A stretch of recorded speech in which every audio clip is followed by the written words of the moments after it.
ایک شخص بتاتا ہے کہ اس کے والد صاحب کے 40ویں کے روز رشتہ داروں کے جانے کے بعد اللہ کے کچھ خاص مہمان ہڈیاں چننے آ گئے۔ پہلے دور کھڑے دیکھتے رہے، پھر ہمت کر کے ایک سانولی سلونی 6 سالہ بچی جس کے بال سورج کی سنہری کرنوں کی طرح تھے، مجھ سے التجائی انداز میں پوچھا، چاچا پلیٹیں صاف کر لوں؟ میں نے متانت سے پوچھا، بھوک لگی ہے؟ بچی نے اثبات میں سر ہلایا۔ میں نے پوچھا، کھانا کھائے گی؟ بچی بولی، چاچا مجھے شاپر میں ڈال دے، گھر جا کر کھا لوں گی۔ میں نے محبت سے کہا، پہلے تم کھاؤ آرام سے پیٹ بھر کے، پھر گھر کے لیے بھی لے جانا۔ بچی نے بے یقینی انداز میں کہا، چل جھوٹا، گھر لے کے جانے کو دے گا تو؟ میں نے اس بات میں سر ہلایا۔ بچی نے کہا، دیکھ لے چاچا، جھوٹ نہ بولنا۔ میں نے یقین دلایا تو پھر بچی فٹ سے قالین پر بیٹھ گئی اور پیٹ پر ہاتھ رکھ کر کہا، جلدی منگا لے، بہت بھوک لگی ہے۔ میں نے اپنے بیٹے سے دسترخوان پر کھانا لگوانے کو کہا۔ ابھی لنگر لگ رہا تھا، اسی اثناء میں ایک اور بچہ بھاگتا ہوا آیا، اس کی ناک بہہ رہی تھی۔ وہ اسی بچی سے مخاطب ہوا، تو کہاں بیٹھ گئی؟ میں اسے بھی دسترخوان پر بٹھا لیا۔ کھانا لگا، دونوں نے بے دھڑلے سے کھانا شروع کر دیا۔ بچی کھا رہی تھی اور بار بار ٹینٹ سے باہر دیکھ رہی تھی۔ میں نے اس کی نظروں کا تعاقب کیا، دیکھا تو چند اور بچیاں اور بچے بھی کھڑے تھے، ہاتھوں میں کٹورے، چھوٹی پتیلیاں تھامے ہوئے تھے۔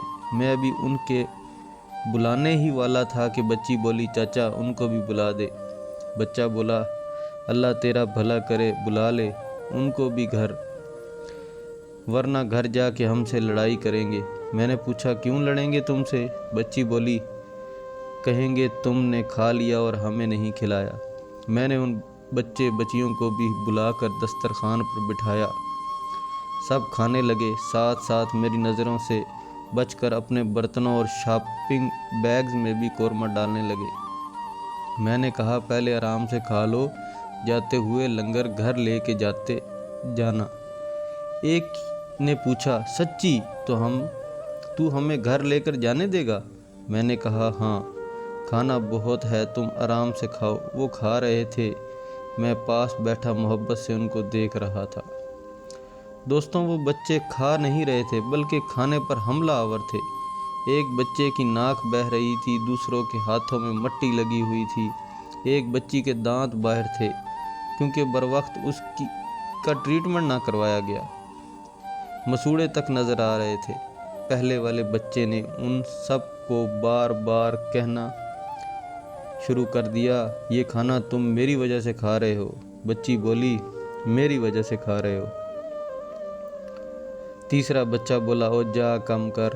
میں ان سب کو مخاطب کر کے کہا، آج تم سب میرے مہمان ہو۔ پہلا بچہ جس کی ناک بہہ رہی تھی اور سالن میں ہاتھ گیلے کیے ہوئے تھے، بڑی معصومیت سے بولا، چاچا سچ مچ ہم تیرے مہمان ہیں؟ میں نے اس بات میں سر ہلایا۔ بچے نے گیلے ہاتھوں سے ہاتھ سے قمیض صاف کر کے کف کے پاس سے ناک صاف کرتے ہوئے زور سے ناک کو کھینچا اور اسی ہاتھ سے نوالا بنا کر میرے منہ کے پاس لایا۔ چاچا اگر ہم تیرے مہمان ہیں تو پھر ہمارے ساتھ کھانا کھا لے۔ نوالا میرے منہ میں ڈالنا چاہا، میں نے پہلے تو اسے ٹالنے کے لیے 2 جملے بولے مگر وہ ضد کر گیا۔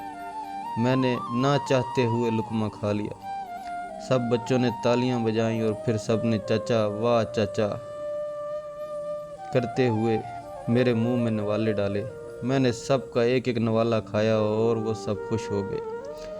ابھی بچوں کے چہروں کی خوشی عروج پر تھی اور بھوک زوال پر تھی کہ چند عورتیں گود میں بچوں کے لیے داخل ہوئیں۔ پہلا بچہ خوشی سے بولا، آجا آجا، چاچا بڑا سخی ہے۔ میں نے ان خواتین کو بھی دوسری طرف دسترخوان لگوا کر کھانا کھلا دیا۔ وہ کھانا کھانے کے ساتھ ساتھ برتن بھی بھرنے لگیں۔ ادھر بچے بھی کھانے کے بعد شاپنگ بیگ اور برتن میں سالن بھرنے لگے۔ میں نے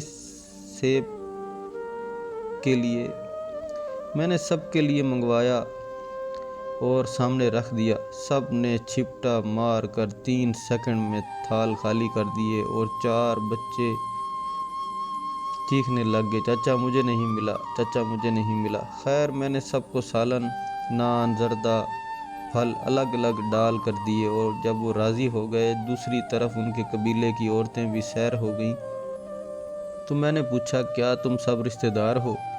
ایک عورت بولی یہ میرے 3 بچے ہیں، یہ بہن ہے، وہ بھتیجا ہے، مطلب یہ کہ وہ سب رشتہ دار تھے اور ایک ہی قبیلے کے تھے۔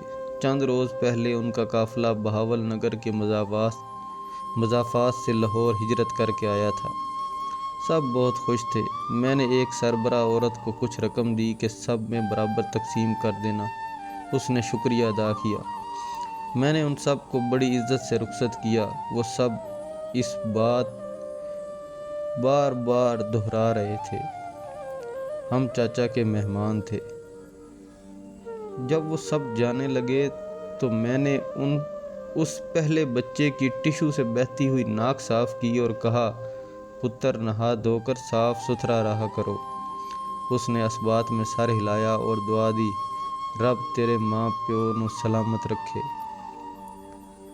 جبکہ وہ نہیں جانتا تھا جو کھانا اس نے کھایا ہے وہ میرے باپ کی 40ویں کا کھانا تھا۔